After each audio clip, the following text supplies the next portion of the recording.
Hi, and welcome to the Homeopathy Health Show here on the UK Health Radio Network. I'm Atik. And I'm Naila. We're both professional registered homeopaths, and between us have over 25 years of professional practice in this field of healing.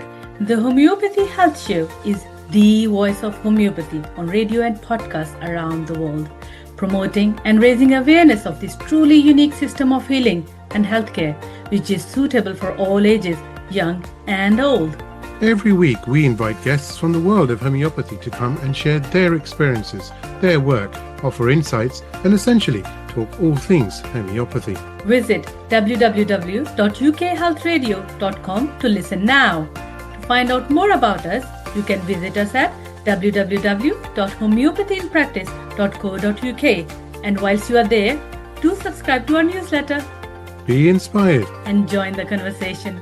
So let's begin today's show here on the UK Health Radio Network, the world's #1 talk health radio. Real feel-good radio. Hi, and welcome to another episode of the award-winning Homeopathy Health Show here on the UK Health Radio Network, and of course, available on all the major podcast platforms around the world. I'm Atik. And I'm Naila. Welcome, everyone.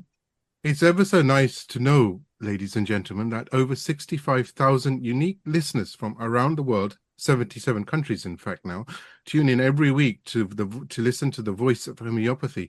So from Naila and I, thank you so very much.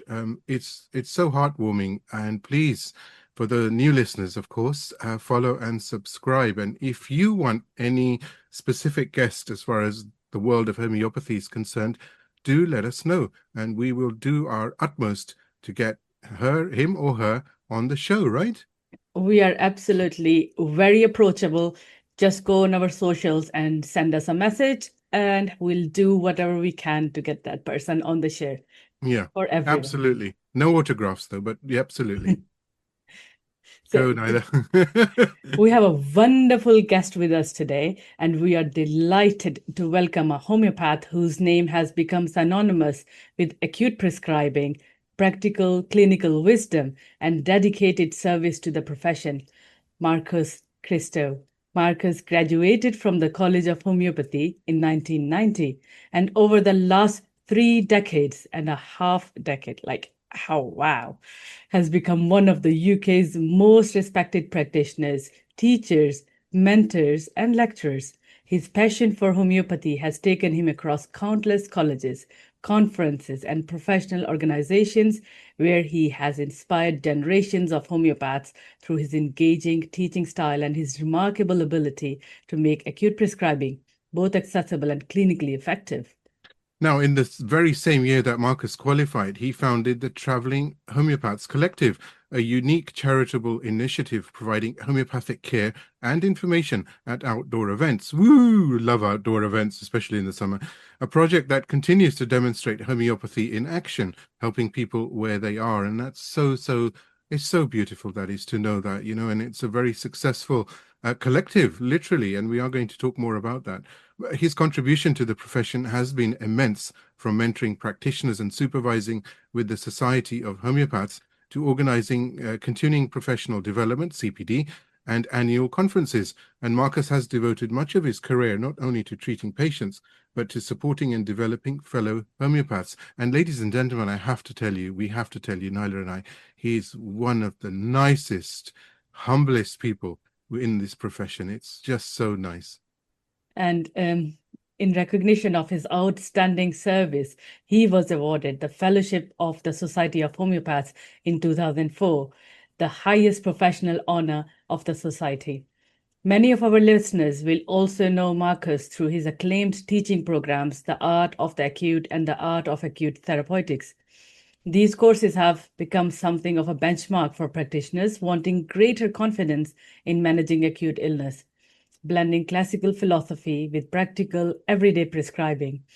Marcus has also lectured extensively throughout the UK, spoken on subjects ranging from acute therapeutics to Lyme disease, and continues to bring enormous enthusiasm to everything he teaches. Wonderful indeed. And hey, off the grid, he has a wonderful lifestyle in the Hampshire countryside, full of trees and flora, let's say. where he also pursues another lifelong passion, which is playing the tabla. Dumba, dumba, dumba, dumba, dum. Sorry about that. I couldn't resist. It was just too much for me. The classical drums of India. And Marcus, your warmth, generosity, and lifelong commitment to homeopathy have inspired so many within our profession, and it's a real pleasure to welcome you to the Homeopathy Health Show. Welcome. Thank you. Yes, thank you for inviting me. It's taken a bit of time, but we've now all three of us connected up. So a big thank you to you both for. No, it's wonderful. It's so wonderful to have you. And we met you, of course, earlier this year at the Society conference, and in May, where Dr. Farooq Master was presenting on homeopathy in oncology. And you do so much behind the scenes, and we've certainly noticed that. And it's just beautiful to see that, because that's one of the greatest gifts, isn't it? Just to serve humanity, just to help people. And, you know, with the work that you're doing, traveling around with the Homeopaths Collective, it's inspiring, I have to say. We before we delve into anything else, there is always this curious question: how did you come to homeopathy? And why? Why? You're going to be mad, yeah. 37 years of being in practice and running a charity. You know, you got to be mad to be out of that. But you got to work outside the box. So, yeah, what happened to me was I originally was in a catering profession, and I worked my way up to management level. And after my plans were 40 to run a vegan and an organic restaurant on the Cowley Road in Oxford, I ended up going back to London and got offered a number of jobs. I took the lowest paid one at the Homeopathic Hospital in Great Ormond Street. So I became their caterer. I had the great pleasure of upsetting Charles Elliott, who was the Queen's physician at the time. I say upsetting him. I gave him a cooking sherry and rich tea biscuits when he wanted sherry with digestive biscuits. No, with rich tea biscuits. Step around the right way. I gave him digestive, he needed rich tea. Anyway, a quill pen letter arrived ranting at me with his telephone number, and I phoned him up and I went, okay, I'm really sorry. I've only just been in this unit a number of days. I didn't know what you had. I asked the staff, they hadn't got a clue. And we chalked up a friendship. I managed to give him the best sherry that money could buy within his budget. And we found the nice rich tea biscuits he liked, and he was as happy as Larry. And in the end, we ended up doing Masonic spreads for him because he was a member of an organisation called the Order of St. Lazarus. And as we know, St. Lazarus is a healer. They used to meet in a crypt in a church across the square of Queen Square, that was. And I said, I would love to be in a fly on the wall to see what they got up to. But he just said to me, I was very good at listening, you know, the day I phoned him up, he remembered. And he said to me, you know, you're such a good listener. He said, why don't you study homeopathy? And I smiled. I said, I've just put an application in to the College of Homeopathy. And he went, well done. And then he shared a bit more about his life. He was pretty ostracised by the faculty of homeopathy because he was also a chiropractor. So that began my journey in homeopathy. Also, in the village I lived in Essex at the time with my parents, well, that was before I moved to London, should I say. There was somebody in the village who ran a local health food shop in the next village. And she was a herbalist, and then she became a homeopath. And I used to see her wading through these books. And one day I said, what are you doing? You know, what's this amazing thing that looks like a dictionary? And she tried to explain what homeopathy was. And then I say a few years later, there I was studying it. So yeah, it's amazing. It really is. That's very, very inspiring to know, actually. I do like that story as well. It actually takes us back to quite an interesting story you may not know. We had Tony Pincus on, and he obviously has the royal warrants, and he shared a story that he was called by, I think, the private secretary to Her Majesty Queen Elizabeth II, and they said, you're summoned. You know, and he walked into Buckingham Palace and he said, it was just me and the Queen in this room. And she had all these remedies, really old ones. And she says, I'm not going to do an impression, obviously, of the Queen. But she asked him in her mannerism, can you check if any of these have expired? And it was such an interesting moment, you know. It's just like you think, wow, you know, where do you find yourself? And this is with homeopathy, you never know where it's going to take you, right? You can take you to places which you just cannot imagine. I was fortunate because I used to, on a Friday night, because I got to know the faculty staff very well, because the faculty was next door in the same building. And on a Friday night, I'd go into the library, the faculty library, and I would borrow books, and I had to bring them back in a plastic bag and leave them in a certain place on a Monday morning. So nobody ever knew that I was borrowing these amazing books. Oh, wow. So much for security. Yeah, Yeah. It's a royal thing. Yeah. You've just said in a plastic bag, right? Yeah. I just we're gonna just lighten it slightly, okay? So someone has asked this question, okay? I buy my chicken from the supermarket and it's in a plastic wrap. I buy my apples and they're in a plastic wrap, right? I buy milk and it's in a plastic whatever it is, bottle, right? And any other items I pick up, they're always wrapped in plastic. Yet when I get to the checkout, they say you have to pay for the plastic carrier bag because it's bad for the environment. It's like, hello, 10 pence to 40 pence, and it's like you just spent 88 pounds or something, right, on plastic. What does that even mean? What are you trying to do? Am I supposed to feel bad about this? That was funny, actually. Oh, really? Brilliant. I did it. That was actually funny. Okay, Marcus, that's such an amazing story, how we come to homeopathy. It's a journey because in other parts of the world, we know that they pursue homeopathy as a profession at a very young age. But here, it's usually our second or third profession, and it becomes our lifestyle. And for you, when you graduated that same year, what was it? What was the idea behind a collective homeopathic collective? Well, I grew up as a somebody in my late teens, early 20s, in the green fields of Glastonbury. And so the first Glastonbury I ever went to was probably in 1984, and it was the first green field we had. And we did 2 years so we did 84 and 85. And then we moved up the track into another part of the festival, and the whole thing expanded. So in 1989, Elaine Walker, who's another prominent homeopath, was giving up managing the marquee that did homeopathy.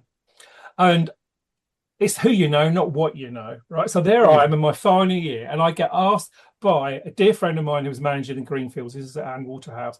She said to me, "How about you running the marquee, because Elaine wants to give up?" I know, I don't think I can do that. What can I do? And no, I don't want to do it. I said, "I know you've got to."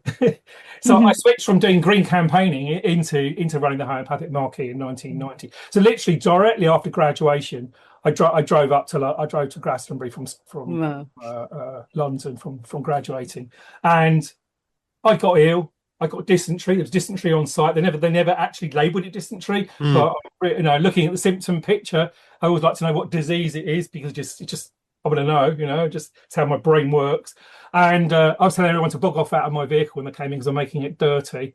And somebody said to me, "Have you taken any arsenicum?" And I just held up this bottle or packet I got, and I said, "Yes, I'm taking arsenicum." "Get out of my truck! You're making it dirty."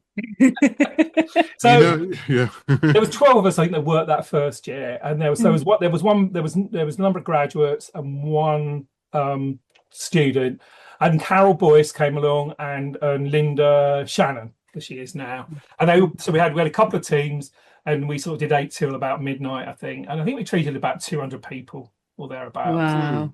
And it was amazing. I thought Linda and Carol would survive very well, but because I used to go and do the Banerjee clinic in Calcutta, and I thought, okay, they can do that. Not that I'd ever been to India, but from people that I knew that had been, and Indian people I knew, I thought, well, if they can cope with that, they can cope with the Glastonbury Festival.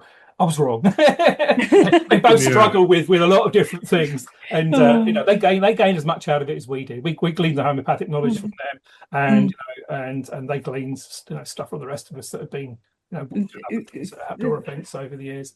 So it was literally there that I sort of got it taken on board, and was given the gauntlet, really. And I thought, well, it can't end here, because I've been doing a number of festivals with campaigning. I think it can't end here. So we ended up starting to do the Cambridge Folk Festival for the City Council, and that's the only one we've done consistently every year up until last year, where they had to take a fallow year, and then the 2 years they were off during the pandemic. So it's 3 years in 37 that we haven't done it. Wow. Wow, what a record.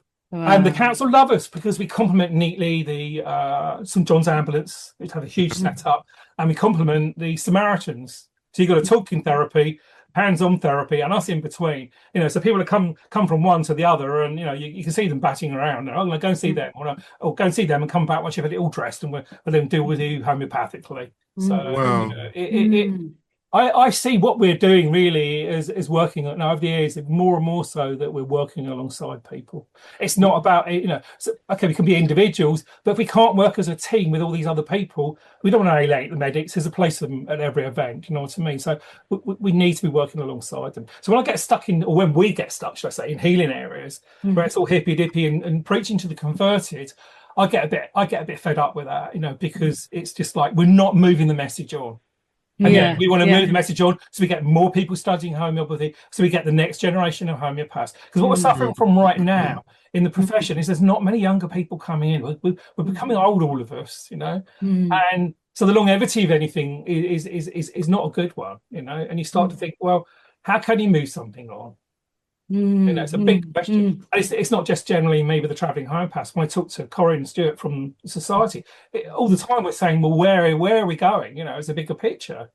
And she says to me, where are the younger homeopaths that can come and talk for us? I said, there's only a mere handful, and we'll put those on. And there's nothing after that. They're not being, it's interesting. What I've realised is people want things on a plate. They want everything delivered on a plate. And they don't want to go off that plate because it's uncomfortable. So we don't have as many younger pioneers as we had 20, 30 years ago. We're in a bit of a predicament, aren't we, here as well, because the new generation are very savvy with taking control of their own health and what needs to be done. Yeah. But at the same time, with all the technologies they're surrounded by, it's almost like, I'm not really sure, though, what I really want to end up doing. But takes us back to what you just said, with the collective. It's grassroots homeopathy, and it's brilliant. It really is. It's literally physically hand to mouth, isn't it? There you go. Here's the remedy. What have you got? Acute prescribing and helping those in need. You can make lifelong advocates of homeopathy just by doing that. It's so powerful. Well, I can tell you a story about that, because we take 15 to 20 minutes to take a case. 15 is better. If you're busy, you need to stick to 15 minutes. Particularly at Glastonbury on a couple of the busy days, which is a Thursday and a Friday, you can have a queue going out the door. And then if they're really nutsy, they're just gonna go off and say, "Oh, I'm not coming back here. I'm waiting too long for you." And off they go. And you're thinking, well, if only I'd taken a case quickly in 30 seconds, name, address, or whatever, and gave them some knocks to take. That it may have been a life changer and a game changer. But so we take about 15 minutes to take it all because we have to. And so this is how all my training's evolved, really. It's like reflecting on what I've been doing, and how can I make the job easier for somebody. I've watched people take cases, and I've allowed them when the time is permitted at some of the other events where they can be busier in a different way. Yeah, overall we can be busier per capita for the number of people on site compared to Glastonbury. But it's the way that the demographic works and the rest of it all. So I can remember we were watching one homeopath, which had not long graduated, take about an hour to take a case. And I just wanted her to do that because she was never going to learn from those mistakes. She was never going to do it in 15 minutes. So I didn't allow her to make the mistakes that she was making. And I said, okay, what information she's got? She passed me a bit of paper with like 4 answers on it all. And in that time of her, doing this, 40 minutes into it or whatever, and she ran over to me with this thing. I said, well, what information? She said, I've got nothing. I said, well, what remedy would tell you nothing? I said, have you watched since she's come out of the heat of the sun? What's she doing? She's improved, she said. I said, so what remedy is that? She says, nature muriaticum. I said, yes, that's the right remedy. You're never going to forget this remedy again. And you're now going to realise that it doesn't matter how long you take with an mirror. If they can't answer the question or they don't want to go there, then that's telling you what remedy they need. And it can be really simple. It can be really, sometimes you can get it in minutes, or even seconds, but you've got to put that to one side and be objective and still take the case. And it's got to be quick fired, So this is why you've got to keep questions open ended and all the rest of it. Because if you don't, then if you keep, and then you've got to keep them on track, So if you don't do that, then you can end up somewhere else, and before you know it, you're 40 minutes into it and you've not got any closer to finding Simillimum. That's what we think about. Yeah, we are lost in the jungle of the story, and we have lost the sensory homeopathy that we were talking about in the beginning, that we have to perceive everything from all senses. The aphorism 84 that we were talking about, I think if you can for our listeners, bring that in. How do you do that in 15 minutes, taking a case in 15 minutes and giving a remedy? How does that work for you in that 10? Because we are now accustomed to using all the softwares and have the AI engines and everything, and still, sometimes the remedy is not so clear. How do you do that, Marcus? Well, I make sure that I get the etiology. Once we know what's caused the problem, we're halfway there. Then I want to know the modalities of what's going on right now. This is what's important. What's important with acutes is we have a little bit of a line, don't we? We have the beginning, the middle, and the end, and the end is either kill or cure with an acute, but we don't meet the many kills, so that's okay. We need to find out where they're on the journey of that acute illness.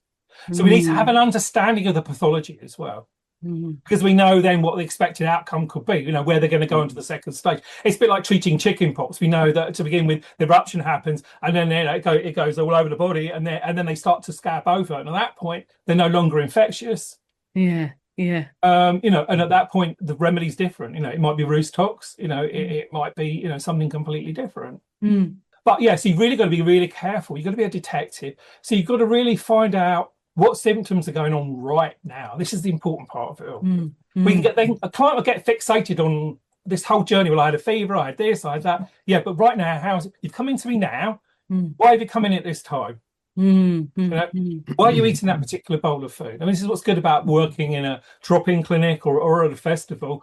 People will be doing things as well as what they're doing is talking to you, and that will give you another picture of what's going on. So this is when I began to realise it was well and good getting the symptoms, the modalities, and the affinities. Getting those 4 sections all together. You really needed then to be sort of focusing on using your senses. So you've got to start hearing things. You've got to listen to the people's bodies. You've got to start smelling them. You've got to start tasting them. And I don't mean going over and licking them or biting them, because that would be pretty weird. And you probably get struck off as well. No comment. So safeguard. But the olfactory works by taste and smell together, So what can you actually smell coming off that person's body? They might have a severe case of flatulence and it smells like mouldy eggs, or they might be burping and it smells like a brewery, And you've got to find what word is, but then you've got to put it into a homeopathic word as well, into a homeopathic context. So, as well as that, so we're listening, we're looking at them, and we're tasting them and smelling them, and then we're really then using that sixth sense as well, where we're actually, what can I actually feel coming off this person? So their whole body language, everything will tell you something about the actual individual. And then you can quickly ask them quick questions, where, why, when, whatever, and keep those open-ended questions going, not so you get yes and no answer. As soon as you get a yes and no answer, they're gone. As soon as you interrupt the client, as it says in Aphorism 84, they stop talking from the subconscious and going to the consciousness. These particular words, but over the years I began to realise that's what actually happens. And then they don't tell you what you need to hear, and you go nowhere with it. And it doesn't matter what you ask them, you can never get back because you've done the interruption. The skill is to actually steer the person gently back to where you want them. So you might actually be listening. You've got to really listen really quite intently.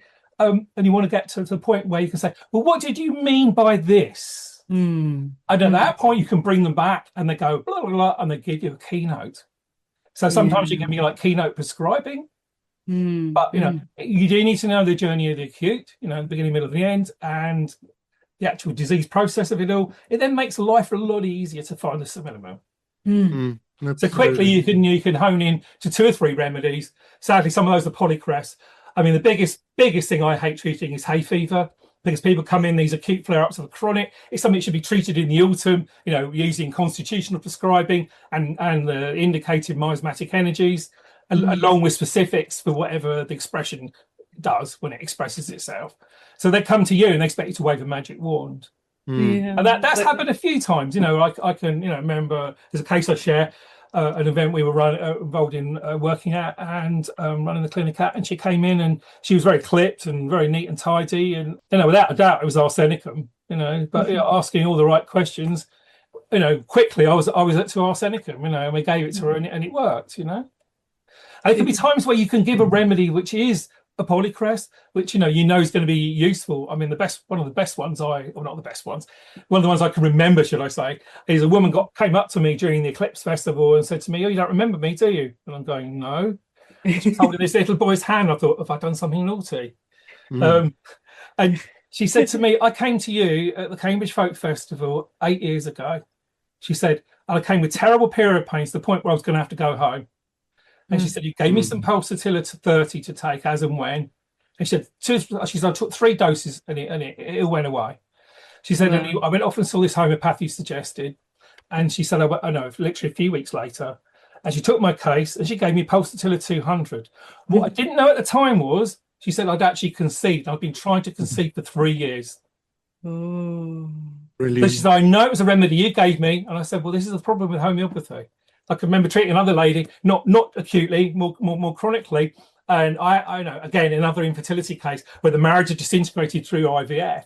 And I said, you've got to be careful now. And she went out and had a fling with one of her exes and conceived. It's just like, so you've got to be careful what you put out there, and be careful what you wish for, because homeopathy can have those successes. We can have as many failures as we have successes. We're all really good at talking about our successes. We very, very infrequently talk about our failures. Yeah, it's just I'm just in awe in how homeopathy can work if we open up our senses and we just perceive the case as it is coming. Yeah, we can actually do wonders, like how our masters have said. Go with the keynotes. The remedy is just in front of you. You just need to recognize it. So beautifully said, Marcus. Thank you for doing what you do, because it is intimidating going out there and trying to prescribe the remedy, and you don't know if it's going to work or if it's not going to work, but you have to try. You have to get out there and help the people. That's when you'll see the magic happen, because we see the magic happening in acutes much quickly than in chronics. Well, I think we do. Yeah. And what I think is good for, when we're working some of the smaller events, people will bother to come back and say, thank you very much. Or, hang on a minute, that didn't work, and you sit down and they give you one more symptom. And you think, if only I'd heard about that 2 days ago, I would have given you this remedy. And you give them that remedy, and a few hours later, they come back and say, yeah, it's helping. Thank you. It's also acute prescribing, and when you're out at festivals and all that, it's exciting, isn't it? It gives homeopathy, it's a buzzing sensation, right? To be able to prescribe on the spot with the presenting ailments or presenting pathology. And it really shows the results. And it's such a beautiful opportunity to win people over, right? Because they've literally just seen it work within 15 minutes, an hour, 2 hours, whatever it may be. And it's such a wonderful experience for them. It's like, oh, you gave me arsenicum and it worked. I don't know what I've just taken or what that remedy even means, but something's worked. And that you've basically planted a seed, right? I think that's what it's about. It's because what we do, a lot of the work we do now, we just, in the early days we used to treat anything, and then when we had to change insurance companies about 20 odd years ago, we began to realise that the gentleman's agreement of shaking hands on an event organised, those days are gone. We needed public liability, employers' liability, the legality involved and all the rest of it. To the point where I had to write a mission statement about what we were about and what we would do and wouldn't do. So, like, something that we present to the client and they agree on it or don't agree on it. If they don't agree, then goodbye, go and find somebody else. But you've got to agree with this, that you're accepting responsibility for what's going on, and the charity's not accepting the responsibility because we're not the practitioner. So, we even got a code of conduct. But the whole game shifted and changed, and so therefore it then meant there was a lot of things we couldn't treat anymore. So you can do a bit of palliative care, but you've got to really, really persuade the person to go off and see somebody. So the number of treatments we do have gone down, but the number of referrals we do has gone up.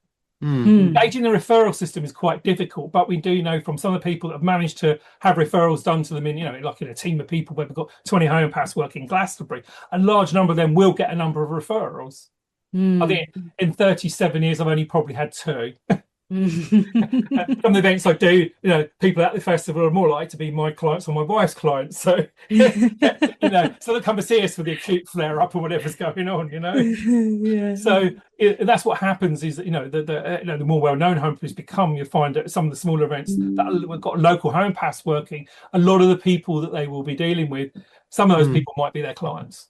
Well, it's which is nice. Really buzzing. It's a buzzing collective, and it's a really wonderful stories as well. But it's not like that someone is just going to be there in a festival. There is a proper training that you give who wants to join the collective, isn't it? Yeah, we run a whole day's training. I do a quick bit on how to take the case, basically because they're just full of fear. You know, even they've been in practice for 20 odd years, 30 years. You know, and they say, well, the reason why I've come is I need to improve my acute prescribing skills.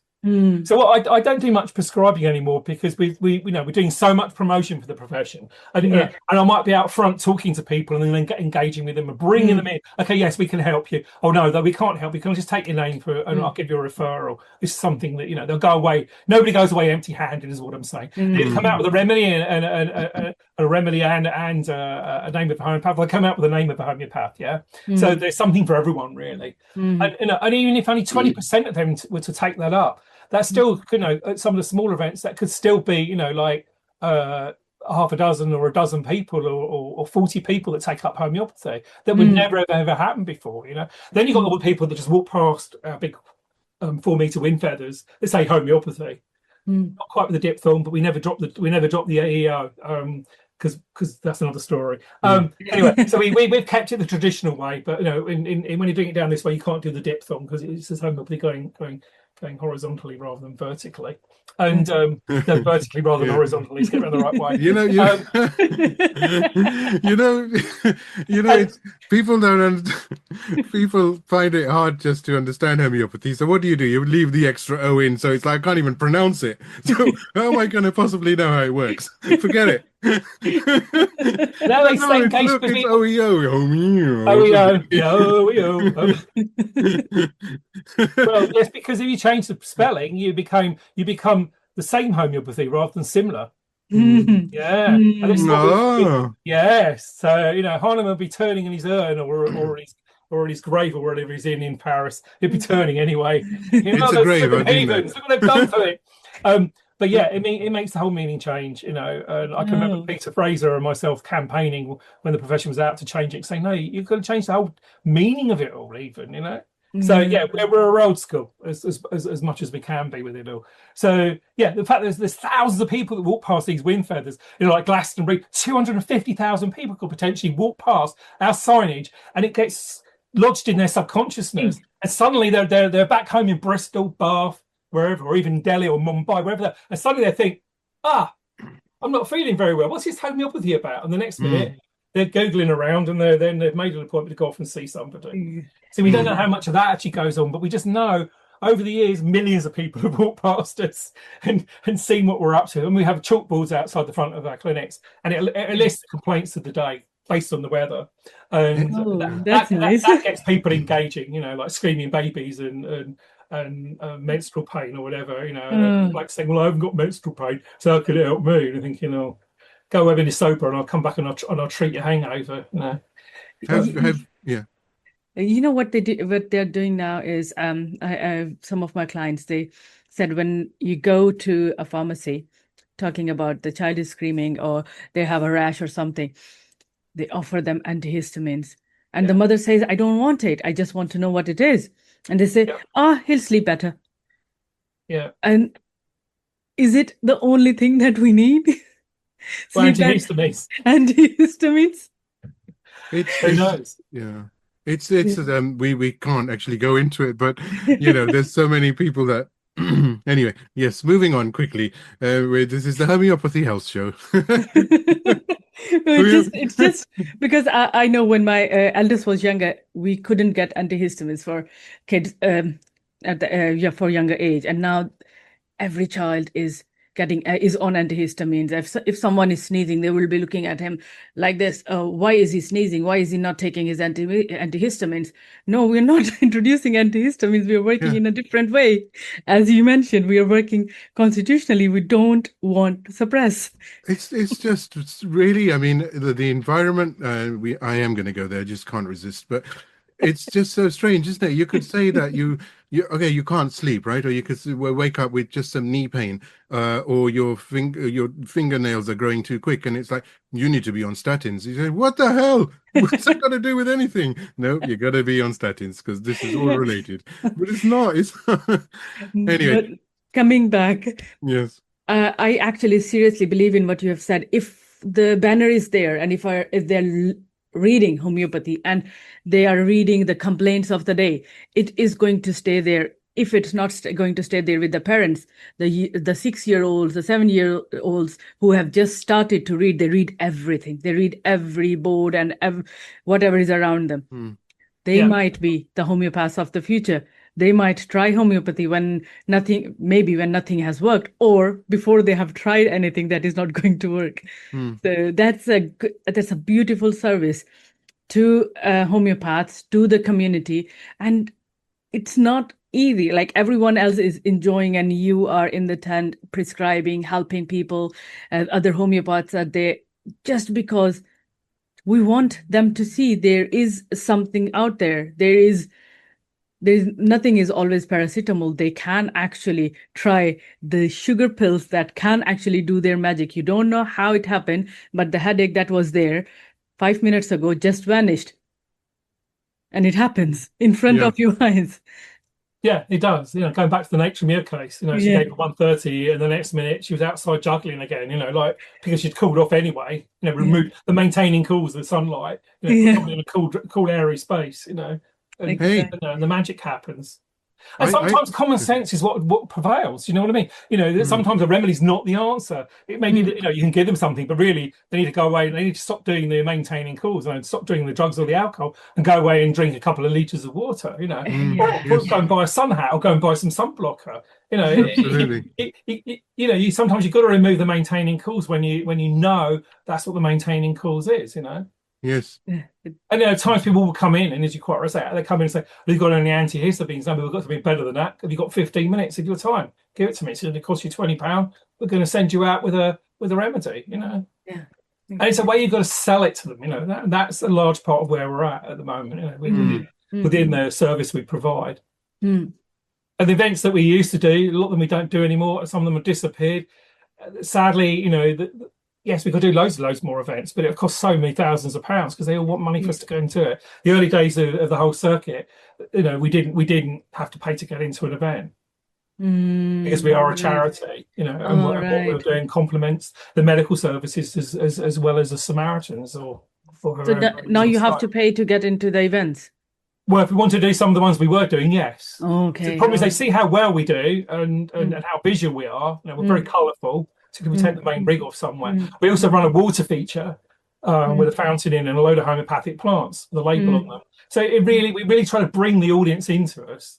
And sometimes you've got to redevise the whole plan of it all. Like at Glastonbury, we run this pond again, and there's usually a theme. So at night we have a backdrop, and we have they had a fairy theme one year, they had a dragon theme. So all these silhouettes of dragons dancing around. And we became a big hit on Instagram. We make sure the word homeopathy is in there somewhere. So it goes out on all the social media settings. A load of people will know about us. And then we've got an old iconic bus as well, which was actually in the 50th anniversary book written about Glastonbury. There she is, the old beast Bonica. There she is, with Glastonbury written on a destination. Wow. So whatever we do, we try to raise the profile. Even if it's on a subliminal level, do you know what I mean? Because if you don't, it's a missed opportunity. Isn't it absolutely the best life? Okay, that as a homeopath, it's not, and this is no disrespect, of course, to any profession at all whatsoever, but just purely personally as homeopaths, we don't have to wear a name badge and a white coat. We can just be anywhere we want to be, and we just have to listen and have some well-selected or chosen remedies at hand for acutes, let's say. Yeah. And we can help anybody at any time. It doesn't matter. It's such a privilege, isn't it? It is, yeah. I mean, what homeopaths gain out of it is the confidence. By the time they've done a weekend with us, they have the confidence to talk about homeopathy, to sell homeopathy, to actually sit down and do an acute in 15, 20 minutes. Some of them have gone off and they've turned their practices around. They've started providing acute service to their current clients, and then they've seen how well that's worked for them, or their friends have, should I say? And then suddenly they're turning up on their doorstep. So it's really good, I think personally, acute prescribing is the backbone of homeopathy, because this not as I mentioned earlier, it does not give confidence or relaxation or the quick response they want, a parent want from a child or a child want from a remedy, but it also grows your confidence into what you are giving. And then if you are stuck with a case, actually in that acute prescription, if one remedy has worked, you can go into the relationship of the remedies and look at, okay, this remedy, what will be the chronic remedy for this? And a big map opens up for you. So I was in acute prescribing before I became a chronic prescriber. So I really enjoy acute prescribing. I have 4 kids and I've been doing it with them since they're born. And the magic that you see with the arnica, like the bruise going away in front of your eyes, you are never going to witness it otherwise. So yes, definitely. Yeah. amazing. It's brilliant. It's you know you're going to be surprised with what we're going to say. But before we say that, there's always time for this. So the work that you do, how you serve people, how you help people, the Homeopaths Collective, and everything that you do behind the scenes, because we know how much you do behind the scenes. We have lots of grapevines, so we hear a lot.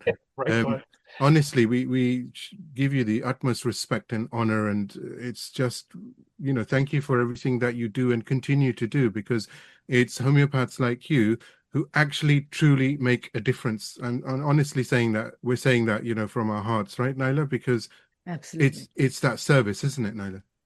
Yeah, thank you. Thank you, Marcus, for whatever you do. And hopefully we have inspired many homeopaths listening to us to join you in the journey to become the homeopaths for future, because we are seeing in schools that young blood is joining homeopathy.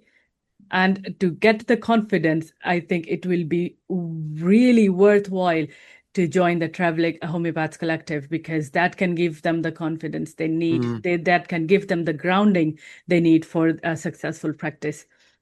Thank you, Marcus. And before we go, we are going to do quick rapid fire, just 1 word or 2 words answers. And 3 seconds you have per. No more than that. I just don't know where the hour went, but we really enjoyed this wonderful conversation, because we can feel the energy, the love of homeopathy that you are radiating. And that's what we live for. We love what we do. We love homeopathy. And in our way, by becoming the voice of homeopathy, we are spreading the love by listening, by you doing it, by hearing and sharing.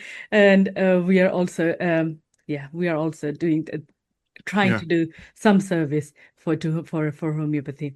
It's brilliant. And we're going to ask you these questions with all our senses still intact. we're still here. We could ask you nose, ear, mouth, what, but here we go. Ready, steady, and Naila, go. Repertory first or materia medica first? Oh, time's up. Time's up. A bit of both. You don't need knowledge of your materia medica. You gain that through practice and from experience. Brilliant. The most underrated acute remedy. The most underrated one, rhubarb. Rhubarb. Oh. Yeah, we give out chamomilla when when you get the sour stools. When it's not chopped eggs and spinach, it should be rhubarb roux. Or rheum. Yeah, it's or really rheum good as well. Yeah, wonderful. It is his rapid fire, not yours. Oh, sorry. Yeah. I just love to take part in that. The common mistake homeopaths make in acute cases. The common mistake? They give the similar and not the simillimum. It's splitting hairs, but yeah. Whoa, that's deep. That's deep. We can do another podcast episode on this only. Which one did you choose? Did you choose the blue button or the red button? Ding dong. Or even doing polypharmacy, you're thinking, why did you do that? And I still today don't understand polypharmacy on that level. When you look at each individual remedy, one antidotes the other. So you're thinking the remedy's having a hard time before it even gets into somebody's body, or how they're going to respond. Okay. Hey, sound, touch, light, smell, or texture. Sound, light, this is a long one, so I'll have to repeat it. Sound, touch, light, smell, or texture. Which sensory response gives you the greatest insight? Wow, this is a Spock moment, isn't it? It's life, Jim, not as you know it. It's the smell. Mm. Yeah. Yeah. Yeah.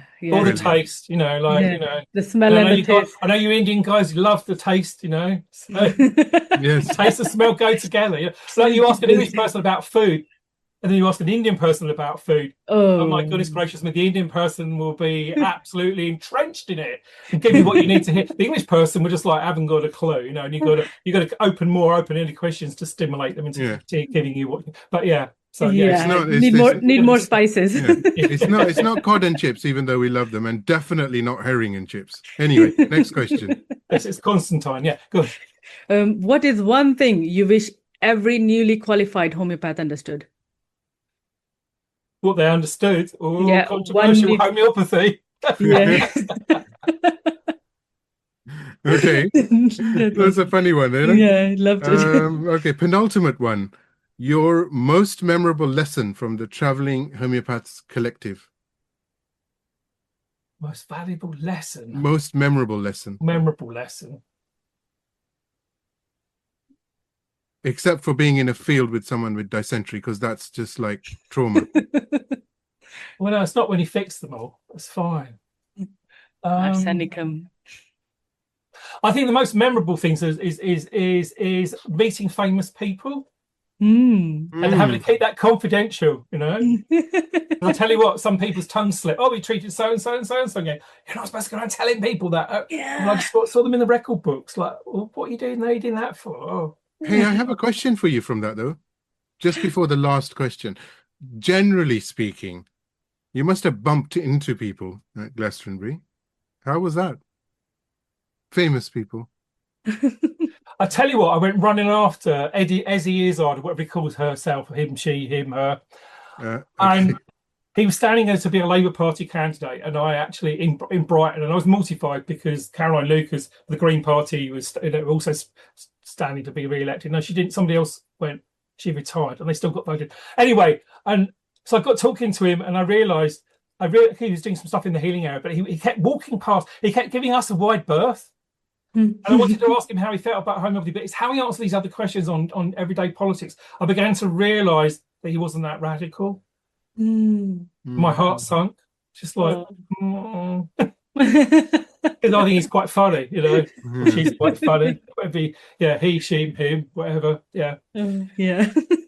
Yes. Now the final one. Complete this sentence. Hang on. We need a drum. They say drum roll, but we need a tabla. Complete this sentence. A good acute prescription begins with the right question. Oh,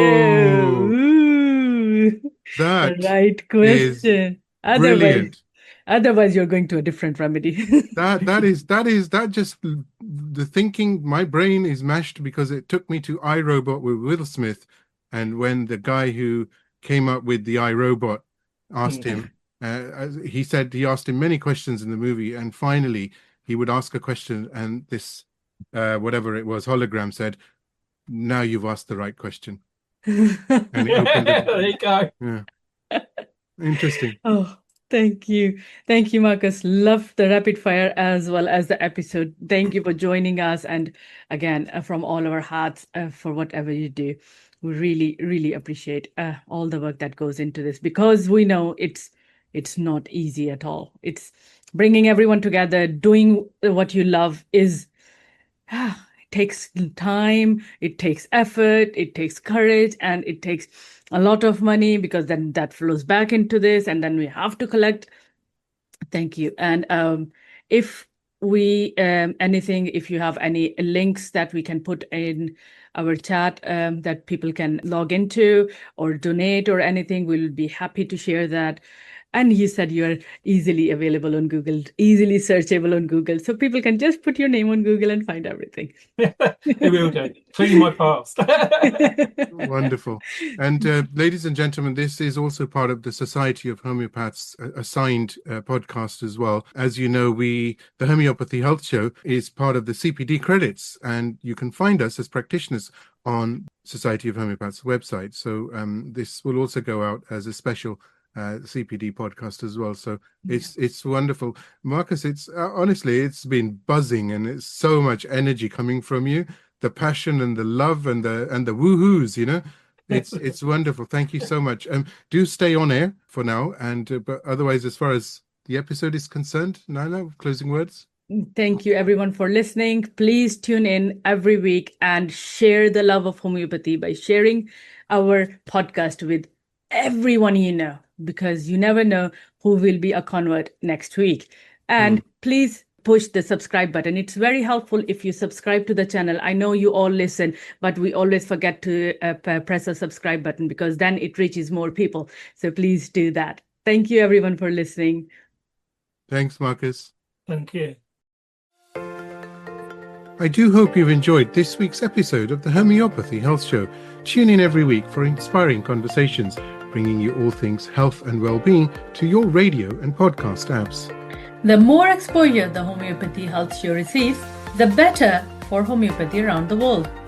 And please do support the show by clicking follow on our socials. You can find us at www.homeopathyinpractice.co.uk and on Facebook and Instagram at Homeopathy in Practice. Do give us a follow on there. Let's promote the voice of homeopathy around the world together. Until next time, stay safe and take care.